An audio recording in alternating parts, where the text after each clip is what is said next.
Bonjour, je suis Dame Kand.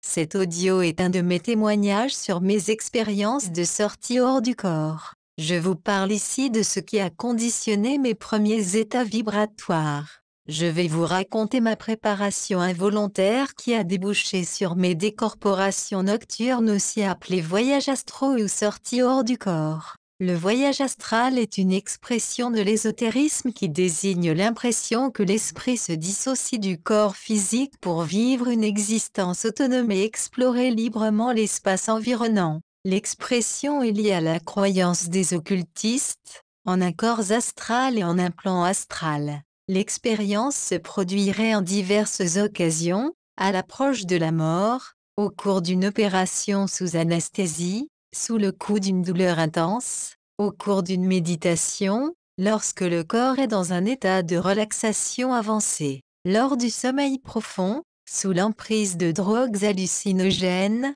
en période de stress, lors de paralysie du sommeil ou même sans aucune raison directe et à tout moment. Actuellement, les sorties hors du corps sont étudiées par plusieurs communautés et associations qui considèrent qu'elles procèdent d'un phénomène réel de sortie du corps physique. Les récentes recherches médicales donnent plutôt une explication neurologique à cette sensation. D'après une étude datant de 2005, environ 10% de la population aurait expérimenté dans sa vie une telle sensation de sortie du corps. Voici à présent le tout début de mes expériences. Tout remonte à janvier 2016.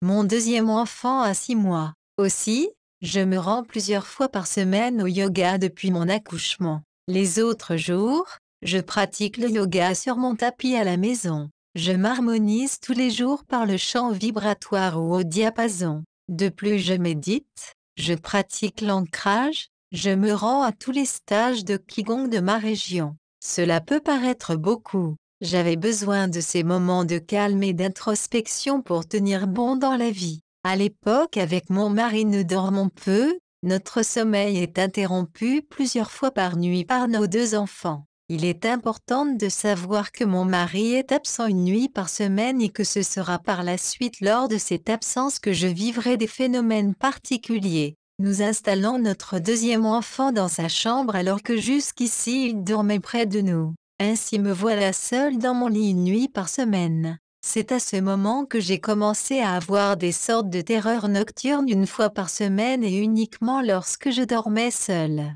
Contrairement aux terreurs nocturnes des enfants, j'ai une parfaite mémoire au réveil de ce qui s'est passé dans la nuit. Mes terreurs nocturnes sont les prémices inconnues de la sortie hors du corps. C'est toujours pareil, j'entends des sons très bruyants lors de ces nuits en solitaire. Je pourrais les comparer aux sons que feraient de grandes feuilles d'aluminium que l'on agiterait à côté de mes oreilles. Puis il me semble entendre mes enfants qui pleurent derrière ce bruit parasite. Je suis terrorisée par ce bruit et encore plus par le fait de ne pas entendre mes enfants s'ils devaient avoir besoin de moi.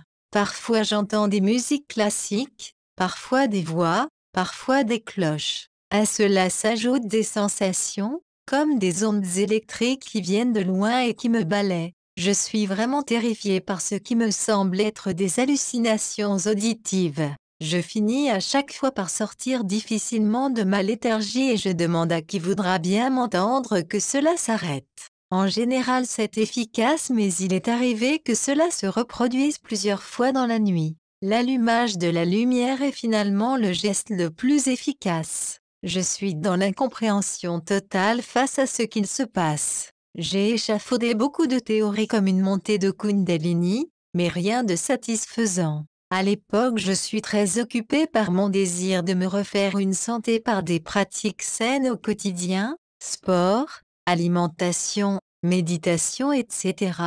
Une fois par semaine, je vis donc ce moment comme particulièrement angoissant. J'ai l'impression d'être un petit enfant qui a besoin d'être rassuré. Mon mari me manque terriblement dans ces moments. J'envisage de dormir dans la chambre des enfants, c'est pour dire à quel point je suis troublée. Parfois il m'arrive d'en parler avec des personnes mais je ne trouve pas écho à mon vécu. Et finalement tout s'arrête pour un long moment. De juin 2016 à janvier 2017.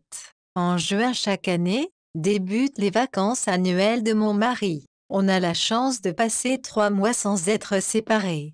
Plus aucun phénomène ne se produit quand mon mari est à la maison. Je m'interroge sur sa présence et ses absences et le lien avec ces états dont j'apprendrai le nom, état vibratoire, bien plus tard. Je tombe durant l'été sur quelques lectures concernant le voyage astral qui m'interrogent. J'attends le moment où je serai seule de nouveau. Pourtant, quand la date arrive en octobre 2016, à mon grand regret, il ne se passe absolument rien. J'ai arrêté le yoga à haute dose car je suis très prise par mes consultations médiumniques en plus du reste de ma vie. Les mois passent tranquillement. Début 2017. En début d'année 2017, je commande sur un coup de tête le manuel d'Akena sur la sortie hors du corps. Je reconnais alors que les phénomènes vécus sont ceux qu'on appelle couramment des états vibratoires ressentis juste avant la sortie hors du corps. Je comprends tout ce qui m'est arrivé par le passé. Ainsi je découvre que ce phénomène effrayant peut devenir un moment merveilleux en maîtrisant ses peurs. Je suis contente d'avoir ce livre qui explique tout sur la sortie hors du corps. Seulement plus aucun phénomène ne se produit. Je pratique quelques exercices mais j'y abandonne très rapidement, faute de succès immédiat. Et puis enfin, après 1 an et 3 mois sans phénomènes étranges, la sortie astrale revient sur le devant de la scène. C'est le 2 octobre 2017. Mon mari s'absente après 3 mois de congé annuel. Ce jour-là, je suis assez fatiguée toute la journée. Aussi je sors mon tapis de yoga qui prenait un peu la poussière pour réaliser quelques salutations au soleil. Et miracle, la nuit suivante, contre toute attente, un état vibratoire se manifeste et je vis mon premier rêve lucide. Sortie hors du corps, voyage astral, expérience numéro 1, voici mon premier rêve lucide d'adulte. Je suis seule dans mon lit, il est 21h30. C'est très exceptionnel que je me couche à une heure raisonnable. J'ai vraiment eu une petite forme toute la journée sans explication. Courbature, fatigue, je me suis un peu inquiétée. J'ai commandé des vitamines sur internet et j'ai pratiqué quelques postures de yoga pour détendre mes jambes, me réaligner. Les enfants dorment. J'ai couché également tous les animaux qui vivent chez nous. J'ai 2 chiens de garde à l'extérieur et plusieurs autres chiens à différents endroits de la maison. J'habite une forteresse avec plusieurs portails, des murs infranchissables. Je sais que je suis en totale sécurité. Pourtant cette nuit, alors que le phénomène ne s'est pas reproduit depuis plusieurs mois, je vais vraiment passer une nuit affreuse. Il doit être minuit passé, sûrement bien plus. Je me réveille paralysée de peur car j'ai entendu un grand bruit puis des pas derrière le rideau de mon lit à baldaquin. Tout de suite, j'imagine que ce sont des petits pas légers comme ceux de ma fille, alors je tente de prononcer son prénom mais c'est inutile, je suis persuadée qu'elle est partie se cacher. Je suis tétanisée car cela se reproduit plusieurs fois à la suite, je crois qu'on s'amuse derrière mon rideau. Pourtant, je me rendors mais de nouveau je suis réveillée. Je suis certaine d'entendre la respiration d'un de mes chiens, pourtant je sais qu'il est dans une pièce éloignée et qu'il est impossible qu'il puisse me rejoindre. Je ne bouge pas. Alors je me fais des idées noires. Je pense que des gens sont peut-être entrés chez nous mais très vite je me souviens que ce serait se donner beaucoup de mal pour pas grand-chose. Et que si c'était le cas j'entendrais un concert d'aboiements. Je me rassure autant que je le peux et je pense au livre d'Akena et à la maîtrise de mon émotionnel. Je sens des vagues de vibrations sur moi, je suis fatiguée, tellement fatiguée, je lâche prise et m'endors plutôt que de me relever pour allumer une petite veilleuse comme je le faisais par le passé. Soudain, j'ouvre les yeux. Je suis en train de recevoir des tapes sur les joues comme pour réveiller quelqu'un qui aurait fait un malaise. Je suis dans le noir. Je suis assise. Immédiatement je réalise que ma conscience s'est réveillée alors que mon corps dort. Je sens une grande clarté d'esprit à ce moment-là. Je me dis mais alors voilà, ça y est, tu es en sortie astrale. Immédiatement après ce constat je pense, Alors maintenant regarde ce qu'il se passe autour de toi comme le font les expérienceurs des sorties en astral. C'est ainsi que je sors du noir, et me voilà sur une place, dans une très belle ville. Mon mari est à côté de moi, nous sommes heureux et nous nous prenons par la main. À ce moment-là, je me souviens que dans le livre d'Akena, que je n'ai pas lu en entier, un voyageur astral explique qu'il ne marchait pas mais glissait lorsqu'il s'est réveillé au cours d'un rêve. Alors je décide de regarder mes pieds pour vérifier que je glisse. Je vois instantanément mes pieds, ils marchent légèrement, je mets un pied devant l'autre comme si je marchais sur l'eau, je ne sens pas le sol mais je vois de belles dalles en pierre et surtout je constate que j'ai aussi des bottes plates, des cuissardes noires avec un bout effilé. Je suis très élégante et porte une gabardine grise. Je pense alors qu'il faudra que j'appelle mon mari le lendemain pour savoir s'il se souvient de ce moment ensemble tout en restant consciente que sa réponse serait sûrement négative. Nous rions beaucoup et il y a énormément de monde sur cette place. J'aperçois un homme plus âgé avec un chapeau et une parka à la fois chic et sobre. Je me dis que je devrais tout de suite envisager de trouver quelque chose à faire.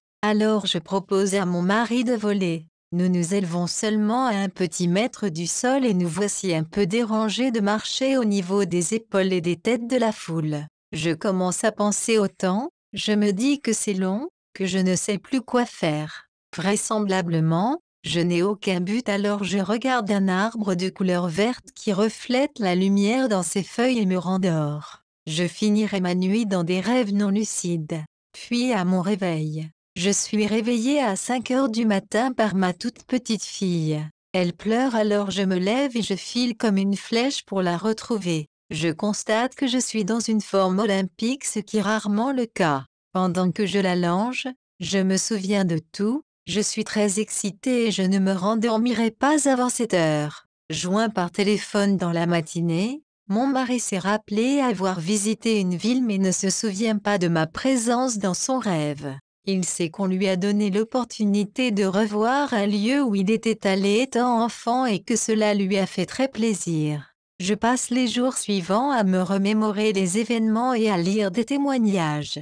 Aussi je prends des informations sur Internet au cas où l'opportunité se représenterait de faire une nouvelle sortie astrale consciente. Je suis maintenant presque convaincue qu'une aide extérieure s'est chargée de me réveiller de la manière la moins subtile qui soit, en me tapant les joues. Je lui envoie toute ma gratitude.